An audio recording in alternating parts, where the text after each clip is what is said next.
Hi there, my name's Aileen, and this is the story of how my parents invited me over for dinner, just to tell me they rewrote their will and left everything to my siblings. No warning, no discussion, just, "You're already successful, sweetheart." But that dinner was never about reconnecting. It was a setup, a trap wrapped in lasagna and fake smiles. And that night, sitting at the same table where I once learned my multiplication tables, I realized something far worse than being left out. I was only ever useful to them as long as I stayed silent and paid the bills. I'd covered their mortgage, paid off my brother's DUI fines, bought my sister's influencer gear. I did it all without keeping score, because I thought that's what love looked like. But when I stopped paying, the real faces came out. The lies, the smear campaigns, the vandalism. So, how did it all unravel? What finally pushed me to say enough? And when I finally fought back, how far were they willing to go to make me the villain? Stick around. It gets uglier before it gets free. The text came late in the afternoon, just as I was closing my laptop after a long day of back-to-back calls. "We're making lasagna tonight. Your favorite. Come home, sweetheart. Just us, like old times." That was Mom, always sugarcoating poison. I stared at the message for a full minute before tossing my phone aside. It wasn't like her to send warm invitations without a motive. I hadn't been to the house in nearly 6 months, not since the last time Delphine accused me of trying to outshine the family at Dad's birthday dinner by showing up in a blazer. Apparently being presentable was offensive now. Still, something in her tone sounded final, like a curtain call I hadn't rehearsed for. By 6 sharp, I pulled into the cul-de-sac in Linwood where I'd grown up. Nothing had changed. The wind chimes still hung by the porch. The shrubs were trimmed like they were waiting for a realtor's open house, and the porch light flickered like a dying lighthouse. I parked behind Tobias's obnoxiously large truck and beside Delphine's white Lexus, which had glittery bumper stickers and a vanity plate that said, "Queen Bee." Typical. The moment I stepped inside, I knew I'd made a mistake. Delphine greeted me with a sugary grin. "Look who finally remembered she has a family." "Hi, Del," I muttered, taking off my coat. Tobias didn't even look up from his phone. He gave me a lazy nod and went back to scrolling, no doubt checking the odds on some sports bet he couldn't afford to lose. The kitchen smelled like home, but it didn't feel like it. Mom was pulling the lasagna from the oven with theatrical flair, like she was hosting a Hallmark reunion. Dad sat at the table already, silently folding napkins with the precision of a man trying not to exist. As we sat down, Marlene launched into small talk, neighborhood gossip, weather complaints, Delphine's latest brand deals. It all dripped with fake warmth. They kept looking at each other across the table. Subtle glances, tight-lipped smiles. I wasn't stupid. They were up to something. My unease simmered just beneath my skin as I poked at my slice of lasagna. "So, what's the occasion?" I asked. Mom's eyes sparkled. "No occasion, just wanted everyone home. Like old times." I cut my food slowly, chewing, nodding. Sure, because Marlene always cooked without an agenda. Then came dessert. As Dad brought over the lemon pie, Mom cleared her throat. I noticed how Delphine sat up straighter, and Tobias suddenly put his phone down. Marlene placed her fork neatly on the table. "We wanted to talk to you all together. As a family," Tobias smirked. "We thought it was only fair you heard it from us directly." I didn't blink. "Heard what?" "The will," Mom said. "We finalized it last week." I set down my fork. "Everything's going to Tobias and Delphine," she added, voice breezy as if she'd just announced they were redecorating. I blinked once. "What?" Tobias leaned in, arms crossed. "You don't need it, Aileen. You've got your career, your apartment, your whole independent woman vibe." Delphine laughed under her breath. "Yeah, and the rest of us? Some of us still need help. We're not obsessed with success." I looked to Dad, waiting for something, anything. His eyes were fixed on the silverware. The silence stretched, heavy like wet concrete. I swallowed hard, trying to keep my voice from shaking. "So let me get this straight. You're cutting me out completely because I've managed to take care of myself?" Mom's expression didn't change. "You've always been the one who didn't need us. And frankly, we think that's beautiful. You're strong." That word, strong, landed like a slap. Delphine leaned back, smug. I mean, buying us stuff all these years doesn't mean you're owed anything. That's not how families work. Tobias added, You did it to feel important. Now you're mad it didn't buy you a seat at the table. My pulse roared in my ears. I looked at Dad again. Nothing. You know what hurts the most? I said, voice quiet but steady. Not that I'm being cut out. Not even that I paid your mortgage for 2 years without ever being thanked. What hurts is realizing none of you even liked me. You just used me. Marlene gave a cold smile. Don't be dramatic. This is about fairness. Delphine snorted. Spare us the sob story. Tobias shrugged. You act like this is betrayal. We're just moving on. I stared at them, really stared. My mother's curated denial, Tobias's smug entitlement, Delphine's shallow cruelty. I'd walked into that house thinking maybe this was the start of mending something. Instead, I'd been ambushed. My hands were trembling beneath the table. I curled them into fists against my thighs. I turned to Dad one last time. Are you really okay with this? His lips parted, but no words came out. That's when I knew. It had never been about love. It had always been about control. And I was the only one who didn't follow the script. I stood slowly, the chair scraping against the hardwood. All 3 of them looked up at me, startled by the sound, like they hadn't expected me to stand at all. I took a deep breath, willing my voice to remain calm. You're right, I don't need you, but you sure as hell needed me. And now you'll find out what life looks like without my help. Mom scoffed. This is exactly why we didn't tell you sooner. Delphine rolled her eyes. Always making it about yourself. I turned without another word. At the doorway, I hesitated, not out of doubt, but closure. I looked back one last time, straight at my father, the man who had once told me I could do anything. Now he couldn't even look me in the eye. I opened the door. The air outside was sharp, clean, real. I stood up, swallowed the lump in my throat, and said something I never thought I'd say at that table. The words had barely left my lips when the silence hit harder than any slap could. I didn't leave right away.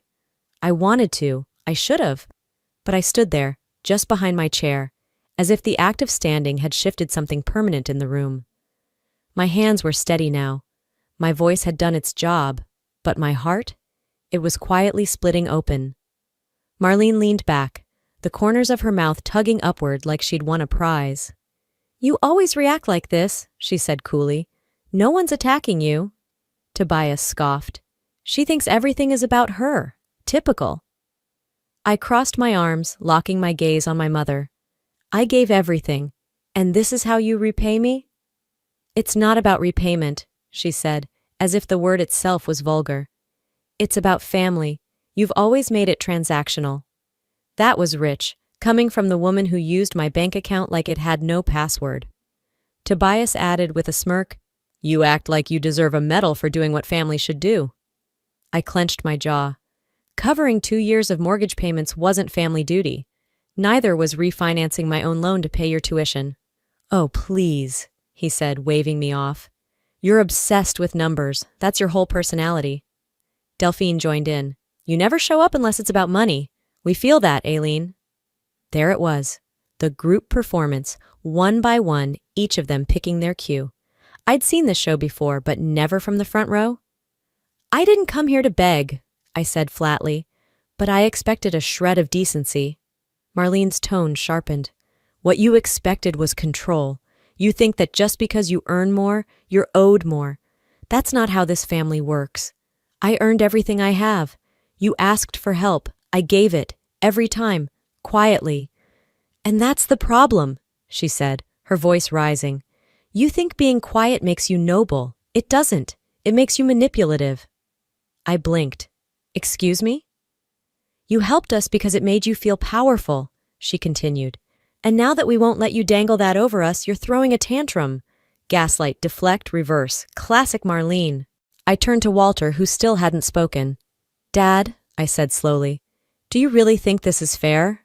He inhaled, shifted in his seat. His eyes flicked to mine and then back to the floor. You're the strong one, sweetheart, he said quietly. You've always been strong. That answer landed like cold steel in my chest. I'm not asking for your admiration, I said. I'm asking if you were ever on my side. His lips pressed together. No answer. Just like always. I felt my throat tighten, but I didn't let it win. Every gift, every loan, every last-minute Venmo to cover someone's overdraft. I never kept a record, because I thought love didn't need receipts. Delphine rolled her eyes. We didn't ask for all that. No, you expected it, I snapped. You expected me to clean up your messes without question, and now you're painting me as greedy for finally saying no? Marlene stood up slowly, her tone sharp. Don't twist this, Aileen. We didn't cut you out. We simply gave to the children who need more support. Then be honest and say it. I was just your bank account. That's all I ever was to you. No one replied. No one moved. The air in the dining room turned thick, like the walls themselves were ashamed. I stepped away from the table. The floor creaked beneath my heels, but no one followed. No one tried to stop me. That hurt more than I'd expected. I'm done, I said, barely above a whisper. Still, they said nothing. Not even Delphine. Not even Walter. The front door clicked behind me with an eerie softness. The evening had grown colder since I'd arrived. The sky above the cul-de-sac was an inky navy now, the last hints of daylight slipping behind clouds. I didn't drive home right away. I parked 3 blocks from my building and just sat there, engine running, staring at the quiet rows of apartments glowing with warm, inviting light. People inside were probably winding down from normal Saturdays, pajamas, sitcoms, maybe a glass of wine. Meanwhile, I had walked out of the house I grew up in like a stranger escaping a courtroom. When I finally got back to my place, I didn't turn on the lights.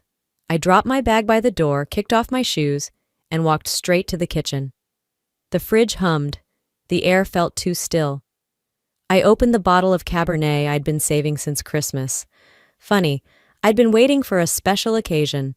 I guess surviving an ambush counts. I poured a generous glass and curled up on the couch, staring out the window at the city that never asked me to apologize for existing. My phone screen lit up. 7 missed calls. 2 from Marlene, 1 from Walter, and 4 from a blocked number I didn't need a psychic to identify. I let it buzz in my palm. It felt like the only thing in the room still breathing. No rage, no yelling, just a hollow ache that curled up in my chest and settled there like it was home. I wasn't mad. Not yet. I was just tired. The next morning, I woke up with the wine glass still on the coffee table and a stiff neck. A single new voicemail blinked on my screen. I hit play. Good morning, sweetheart. Marlene's voice cooed like she was selling cupcakes on a Sunday bake sale. I hope you got home safe. I know last night was intense, but let's not let one dinner undo everything. You know how families are. We fight, we recover.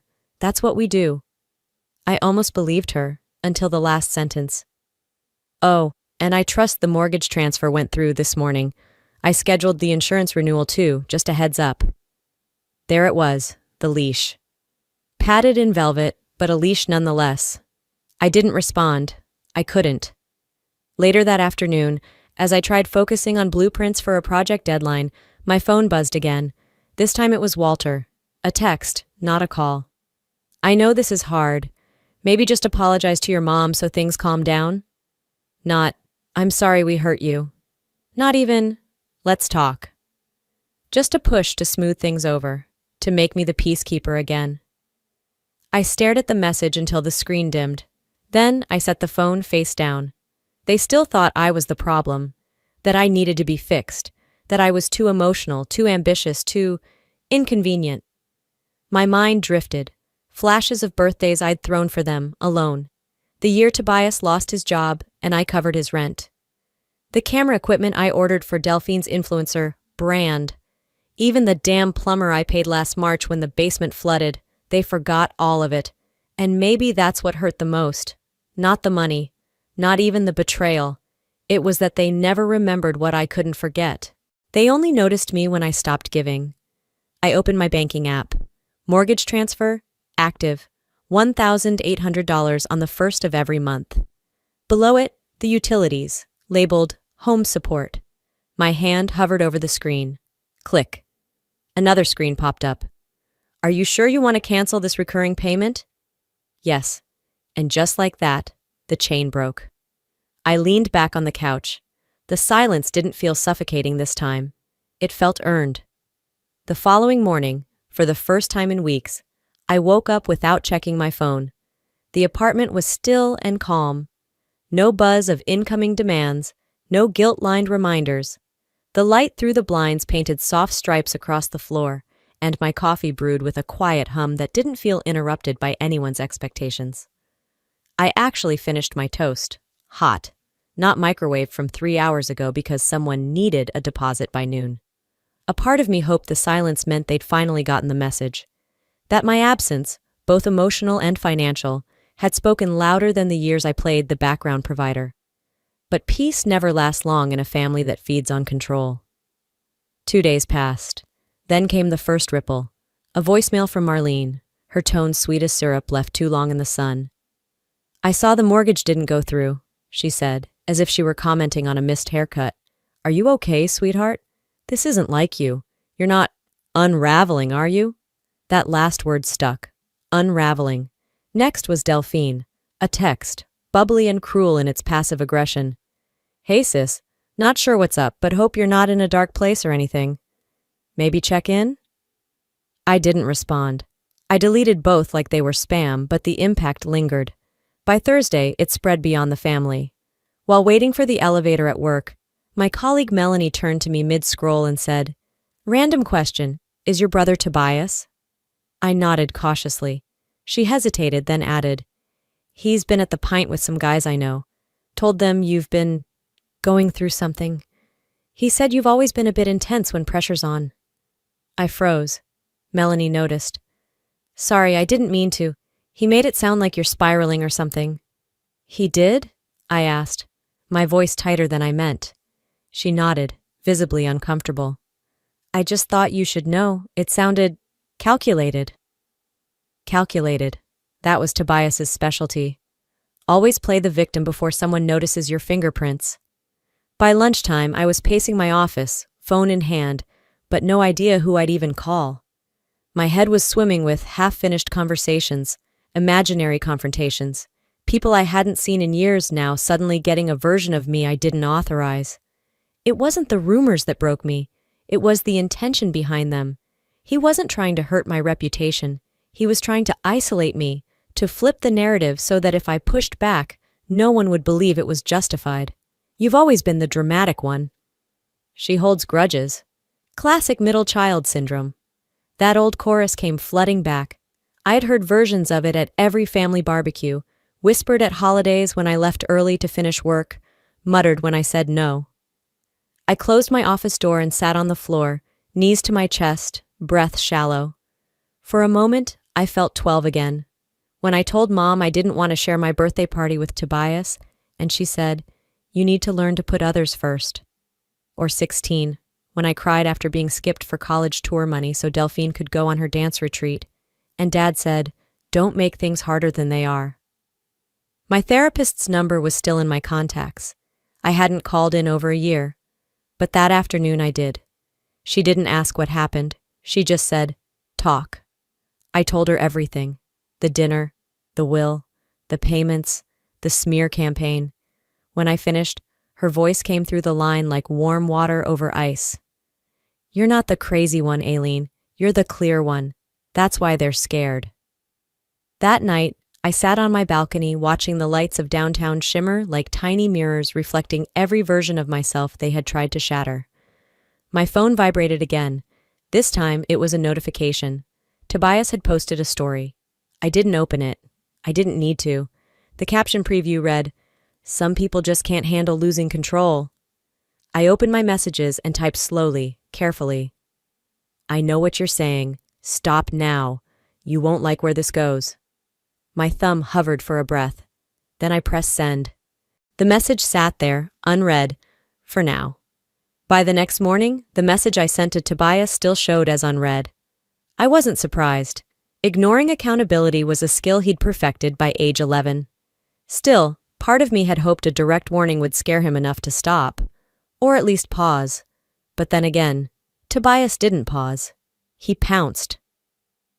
It was around noon when I got tagged in an Instagram story by my cousin Kara, the kind of tag that starts a small fire in your stomach before you even know what the match was.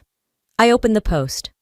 Delphine had uploaded a reel to her feed, one of those overly filtered monologues where she stared just off camera with a deep sigh and dramatic piano music playing underneath. The caption read, "Some sisters use success as a weapon, but money can't buy love." My name wasn't mentioned. It didn't have to be. The comments section did the rest of the dirty work. "Wow, your sister sounds toxic. Money doesn't make you better than blood. Sending hugs, queen. Family should support each other, not control." I didn't comment. I didn't DM her. I just took screenshots. Every word, every heart emoji, every mass jab pretending to be insight, it all went into a folder I labeled evidence_001. That afternoon, I tried to focus. I really did. I queued up a podcast about emotional resilience, opened my journal, even made tea instead of coffee because it calms cortisol. I wrote things like, "You are not your family's scapegoat, and silence is not surrender" in loopy cursive across the page. For a few hours it worked. I convinced myself maybe the worst was over. Maybe if I stayed quiet long enough, they'd burn themselves out. Then Friday came. I was returning home from work later than usual. The sun was nearly gone, casting long shadows between the buildings downtown. My apartment stood tall against the dusk, a silent refuge I couldn't wait to crawl back into. Except I couldn't get in. I stopped short on the third-floor landing. My door was sealed shut. Not just jammed, not locked, sealed. Yellow insulation foam had been sprayed into every crevice, around the frame, across the gap at the bottom, even in the keyhole. Hardened, dry, intentional.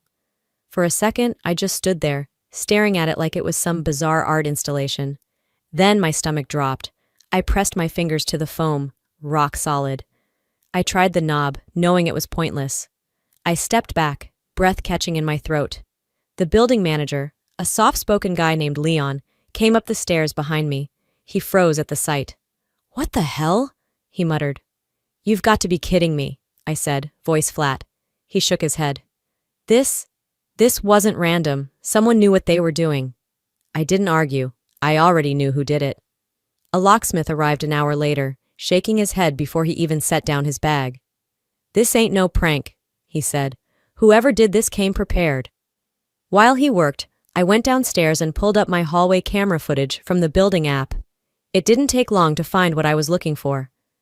Tobias. Hood pulled low, face angled away, but it was him. I knew the walk, the broad shoulders, the way he always rolled his left foot slightly inward, a limp he faked for attention once and never dropped. He was on the footage for 10 minutes, glancing around, checking his phone, then pulling out 2 industrial-sized cans of foam sealant, like he was doing routine maintenance instead of felony vandalism. He didn't even rush. He took his time. I saved the video. Then I stared at the screen, heart pounding, as memories crashed down like waves. The night I bailed him out of a DUI. The semester I secretly covered his tuition when he forgot to submit his FAFSA. The check I wrote for his engagement party that never actually happened. "I saved you," I whispered, "and you spray-foamed my door shut." The locksmith finally cracked the seal around the frame, and I stepped inside to find a slight chemical smell, but everything else intact. I locked the door behind me and collapsed onto the couch, anger bubbling just beneath the surface. Not the kind that makes you cry, the kind that sharpens your focus. I opened my laptop, uploaded the footage, saved the time-stamped screen, and then I opened the city's non-emergency police report page. Type of incident? Vandalism. Suspect known? Yes, relative, brother, full name provided. At the bottom, there was an option to upload evidence. I attached the footage, double-checked every field, took a breath, and hit send. "He crossed the line," I whispered. I warned him. The following morning, I stood in line at the downtown precinct, a flash drive in one hand, my ID in the other. My coat still smelled faintly of the foam the locksmith had scraped from my door the night before. I wasn't nervous. I was done shaking. Inside, the woman at the front desk directed me to an officer named Reyes. He sat across from me in a cramped office lined with laminated posters about fraud prevention and domestic disturbances. As I handed over the flash drive, I braced for a look: judgment, skepticism, pity. But it never came. Instead, Officer Reyes plugged in the drive, clicked play, and nodded. Clear intent, vandalism. You've got solid evidence here. When I didn't say anything, he looked up and added, "You did the right thing, Miss Holt. You're not overreacting. You're protecting your space." Those words hit harder than I expected. Not because they were comforting, but because they were the opposite of everything I'd ever heard from my family. An hour later, I stepped out into the street, sunlight flickering off the high-rise windows. For the first time in months, I felt taller. That feeling lasted exactly 2 hours. My phone lit up with a voicemail from Marlene. No hello, no soft segue, just fury.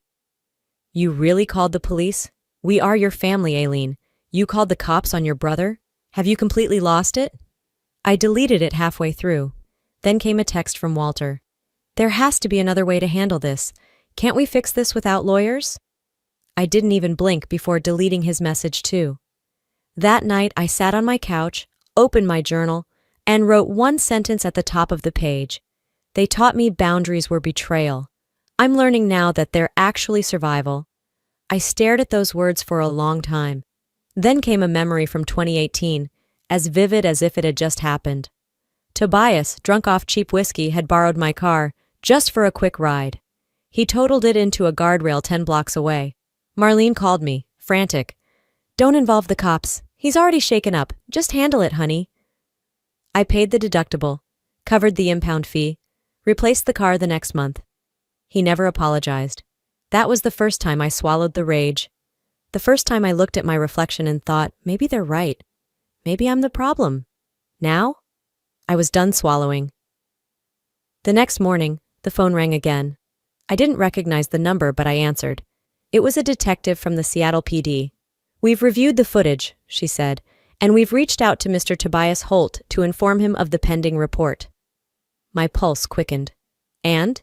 He was less than cooperative, but he's been advised to make restitution before we move forward with formal charges. As if on cue, my phone buzzed with an incoming call from Walter. I let it go to voicemail. He left one. Of course, his voice was low, tight with restrained anger.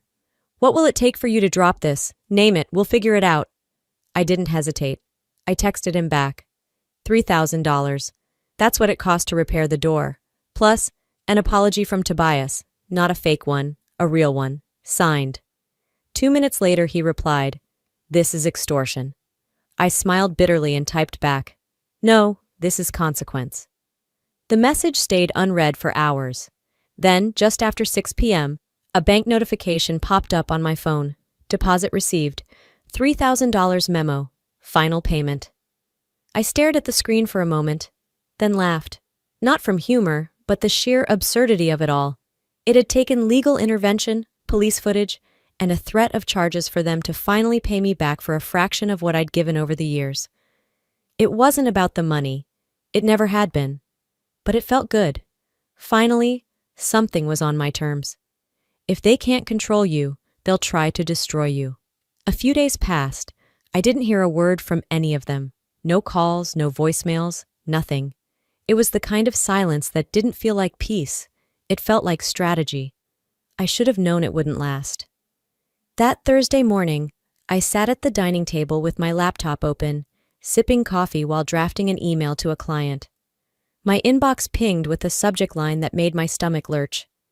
Tag notification. You've been mentioned in a post. I clicked through without thinking. Delphine had posted on her Instagram stories again, this time with pastel pink text over a moody photo of a sunset. The quote read, "Some sisters use money as control. Real love doesn't come with a receipt. No names, no direct reference. But anyone who knew us, they'd get the message." I didn't engage. I didn't comment. Instead, I took a screenshot and saved it to a folder I had started for moments like this. I named it Receipts. Fitting. But the comments under her main post said enough. Cousin Lacey wrote, "You deserve better. Family shouldn't manipulate with money." Someone I didn't even recognize replied, "Was this about Aileen? I always felt like she thought she was above everyone else." Above? I'd been beneath their weight for years. I closed my laptop, picked up my phone, opened Facebook, and for the first time in a long time, I didn't hesitate. I wrote a post, not a rant, not a scream, just the truth. I didn't need to name names. The facts spoke for themselves. I paid the mortgage on a house I didn't live in for 3 years. I funded tuition I never benefited from. I covered gear for dreams that weren't mine. I said yes when I was tired, when I was scared, when I was broke myself, and when I finally said no, they called it betrayal. Funny how silence makes you noble until you stop being useful. I hit post, sat back, waited. It took less than an hour. Reactions poured in. Likes, hearts, sad faces. Comments came in waves. Cousin Lauren, I had no idea you were the one helping with the mortgage. Wow. Jason, an old coworker. So that's why you pulled back from happy hours. Respect, honestly. Even Delphine's former roommate wrote, she always told us you were a control freak. Guess that narrative doesn't hold up anymore. I didn't reply to any of them. I just let the post breathe. Let it be. And then, as expected, came the fallout. Marlene left a voicemail late that night. Her voice dripped venom. You humiliated your own family in front of everyone we know. Facebook? Really, Aileen? I didn't respond. Minutes later, Walter sent a single-word text. Why? I deleted it without reading it twice, because if he had to ask, then none of it mattered. I stood by the window that night, watching the lights of the city, my own reflection faintly visible in the glass. I wasn't proud, I wasn't triumphant, but I wasn't hiding anymore. There had always been this belief in our family that keeping things private meant keeping things together. That silence was a virtue. That self-sacrifice was love. I had lived that way for decades. I believed that if I just kept giving, eventually they'd see me as more than just the reliable one, the capable one, the disposable one. But that kind of love never existed, not for me, not from them. I used to think being the quiet achiever meant I was strong. Turns out it just made me easy to ignore. Until now. I muted the family group chat, blocked Marlene's number, then Walter's, then Delphine's. My phone, for the first time in years, stopped buzzing. I exhaled into the silence. I said it once, I whispered, and now they can never unhear it. That was the part they didn't understand. I hadn't written that post for revenge or sympathy. I had written it for clarity, for myself, and no amount of outrage from them could undo the truth once it was out there. They had spent years controlling the narrative. Now they'd learn what it felt like to lose it. The line between exposure and liberation. The morning light came soft through the blinds, casting long, slow-moving shadows on my hardwood floors. It had been a week since the Facebook post, and no messages had come through since I blocked them all. You'd think I'd feel peace, but peace doesn't come easy when silence was always used against you. It wasn't absence that bothered me. It was the echo, the mental replay of everything unsaid, everything unfinished. The apartment felt still in a way I wasn't used to. For years, my mind buzzed with their problems, their demands, their emergencies disguised as expectations. Now, nothing. I poured coffee and sat by the window. My phone buzzed. Not a number I recognized, but a name that stopped me cold. Lorraine, my mother's sister. Her message was simple. I saw your post. I didn't know. I'm sorry. Can we talk? I hadn't seen Lorraine since a family barbecue 3 years ago, when she politely asked how work was going while Delphine loudly recounted her latest brand deal. Lorraine had always seemed neutral, uninvolved, but maybe that was just another kind of silence. We agreed to meet at a cafe just off 4th Avenue downtown, a small place I used to go before work, back when mornings weren't heavy with drama. She was already there when I arrived. She stood when she saw me, her expression open, nervous. You look tired, she said. I gave a dry laugh. It's been that kind of year. We sat. I ordered a tea. She didn't rush. She didn't dodge. She just said, your mom never told us about the mortgage, the tuition, any of it. I watched her, careful not to fall into another trap of performance and forgiveness. I didn't speak up for a long time, I said. Not because I couldn't, but because I was scared that if I did, I'd be blamed for making it real. Lorraine nodded slowly. She always said you were fine, that you didn't need help. I snorted. I didn't need help. I just needed them to stop draining me dry. She looked down, then back at me. They're not mad because you lied. They're mad because you told the truth. I hadn't expected to cry. Not in public. Not now. But that sentence cracked something in me. Years of justifying their behavior. Years of calling my exhaustion love. Years of letting family mean I couldn't say no. I wiped my eyes with the back of my hand. Lorraine reached out and touched my fingers. I see you now, she said. I really do. I didn't answer. I just nodded. She didn't try to fix anything, didn't make promises. She just listened. And that, I realized, was more healing than any apology could have been. When we finished our tea, she pulled out her phone. You probably don't want to know, but things are rough back there. I didn't stop her. Tobias is struggling. Apparently your dad had to co-sign something for him again. Delphine lost her sponsorship with that travel company. Something about bad press. I sipped the last of my tea. She always said I was the toxic one. Lorraine gave a tight smile. People get loud when the truth threatens their fantasy. She paused. Your parents, they've taken part-time work.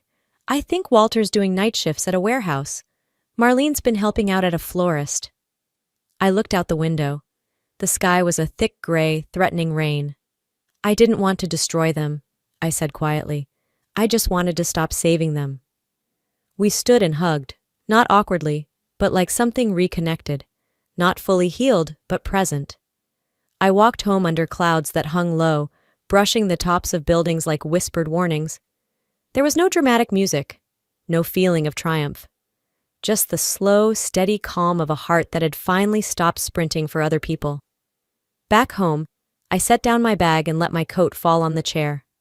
I glanced at my muted phone, at the blocked numbers still sitting untouched in my settings. Maybe I'd unblock them someday. Maybe not. Either way, I knew one thing now with absolute clarity. I wasn't the villain in their story. I just refused to keep playing the scapegoat. Freedom doesn't always mean healing. 2 months later, I stood on a narrow balcony overlooking the Arno River in Florence. The December air carried a bite, but I sipped my espresso slowly, wrapped in a borrowed wool shawl from the local shop downstairs. Morning bells chimed across the city, small, steady things that asked nothing of me. No favors, no explanations, no unpaid debts masquerading as loyalty. But even in paradise, some wounds whisper. They don't vanish with distance. They only echo differently. When I booked the flight, I told myself it wasn't running. It was release. I didn't post about it, didn't share a single photo online. This was mine. Not a flex, not a retreat, just mine. Florence was a strange kind of beautiful. Cobbled alleys that curled into sudden plazas, frescoes tucked into quiet corners of cathedrals, the murmur of languages I didn't understand, soothing because they weren't meant for me. Everything about this city told me I didn't owe anyone anything here. I wandered museums alone, letting color and centuries wash over me. I left coins in church boxes without making wishes. I journaled in cafes with no Wi-Fi, letting ink flow like breath. Some days, I didn't speak to anyone but baristas. And that felt more honest than most of my conversations back home. I filled pages of a leather notebook Lorraine had given me before I left. On the first page I had written, I spent my whole life funding their dreams. Now I'm finally buying back my own time. Some pages were filled with questions, some with guilt. But the longer I stayed, the more I began writing things that sounded like possibility. Then one afternoon, while sitting on a bench outside Santa Croce, an email popped up from Lorraine. No message, just a single photo. It was taken from across the room, probably a phone snap during a holiday gathering. Marlene sat at a corner table in a local diner, her face caught in profile. Her hair looked thinner, her shoulders slumped. A plate of untouched food sat in front of her. I stared at the photo for a long time. Then, quietly, I saved it to my folder labeled Family Archive.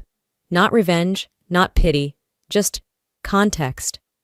I didn't reply to Lorraine's email. She would understand. That night I took a walk along the riverbank. The water was dark, moving slow. My boots clicked against stone. I thought about the version of me that had once juggled 2 jobs while paying for Tobias's textbooks. The girl who drove Delphine to photo shoots on her only day off. the woman who answered late-night calls from Marlene while exhausted from back-to-back deadlines. That version of me had been called selfish the minute she stopped saying yes. Now, no was my favorite word. I whispered it to the Arno, just to hear it out loud. No, no, no, not in bitterness, but in practice. Because reclaiming it wasn't just an act of resistance, it was survival. When I flew back to Seattle, the sky welcomed me with thick, wintry clouds. The city hadn't changed, but I had. My apartment felt warmer than I remembered. Not in temperature, but tone. The silence was mine now, not something pressed against me like a punishment. I lit a few candles, turned on music, set the table for 4. Just a few friends. Nothing fancy. A simple dinner, laughter in place of judgment, refill offers instead of obligations. Lorraine arrived last. She didn't knock, just walked in holding coffee and a box of cookies. She hugged me like she meant it, no words needed. Later that evening, as I cleared dishes and wiped counters, I paused by the window. Holiday lights blinked faintly across the buildings. The air outside smelled like pine and distant snow. I thought about everything I'd lost. Money, connection, illusions, but also what I'd found. Boundaries, honesty, myself. They left me nothing in their will, but gave me the one thing they never meant to. My freedom. Even now, I still catch myself wondering if things could have been different. If love and obligation hadn't been so tangled in my family. But here's what I've learned. You are not selfish for protecting your peace. You are not cruel for walking away from manipulation dressed up as tradition, and you are never wrong for saying enough. For so long, I believed love was sacrifice, that the more I gave, the more I'd be seen.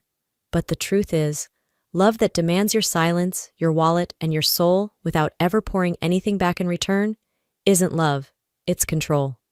And walking away from it was the first real act of love I ever gave myself. If my story hit a nerve, or maybe even crack something open, ask yourself, who am I still saving and why? And more importantly, who's saving me? Now I want to hear from you. Have you ever been the giver in your family, the one who held it all together until you finally couldn't anymore? Drop A in the comments and share your experience, or just say hello and tell me where you're watching from. I read every message, truly. And hey, if this story touched your heart, inspired you, or even made you feel seen, hit that subscribe button so you never miss the next one. I've got more stories coming, real, raw, and rooted in the kind of truth we don't talk about enough. If you felt this video spoke to you, leave a 1 in the comments, or let me know what city you're tuning in from. And if it didn't resonate, I still want to hear why. Every story isn't for everyone, but every voice matters. Take care of yourselves, speak up when it's hard, and never apologize for choosing your own peace. We'll talk again soon.